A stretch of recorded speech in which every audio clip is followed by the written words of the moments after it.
ఈరోజు నేను ఒక లొకేషన్ రెక్కి ఎలా చేస్తాం లైక్ స్క్రిప్ట్ రాసుకున్నాక లొకేషన్‌లో ఇదే పర్ఫెక్ట్ లొకేషన్ అని ఎన్ని లొకేషన్స్ చూస్తామన్నది ఈరోజు మీకు చూపిస్తాను. సో, నేనొక సీన్ స్క్రీన్ మీద వేస్తాను. Like making photo.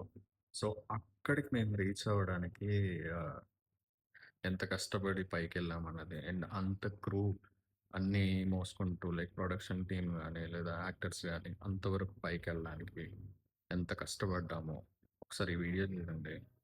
Hi friends, మన షూటింగ్ లొకేషన్ ఇది. దీనికోసం నేను పైకి వెళ్తున్నాను. ఇప్పుడు ఎక్కకుండా కొత్తగా ఉంది.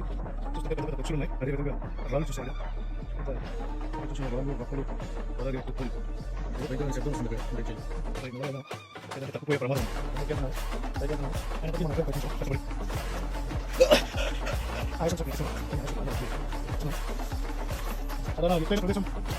హైదరాబాద్లో ఈ లొకేషన్ ఎక్కడో మీకు తెలిస్తే కామెంట్స్ చేయండి.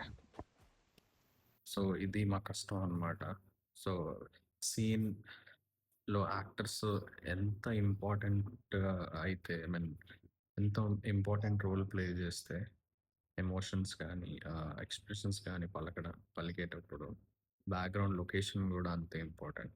ఆ బ్యాక్‌గ్రౌండ్ లొకేషన్ మనకి ఆ సీన్‌కి తగ్గట్టు లేకపోతే ఆ సీన్ మీకు చూడడానికి కూడా అంత ఎఫెక్ట్ ఇవ్వదు. యాక్టర్స్ ఎంత ఇంపార్టెంటో బ్యాక్‌గ్రౌండ్ లొకేషన్ కూడా అంతే ఇంపార్టెంట్. ఇది నేను చాలా బిలీవ్ చేస్తా. అందుకే ఎంత కష్టమైనా ప్రతి లొకేషన్‌కి మేమే తిరిగి దాన్ని సెలెక్ట్ చేసి, సో, ఆ లొకేషన్‌లో ఈ సీన్ ఎలా ఉంటది అని మీకు చూపించడానికి చాలా వెయిట్ చేస్తున్నాను. సో, అంతా మంచిగా వస్తుంది.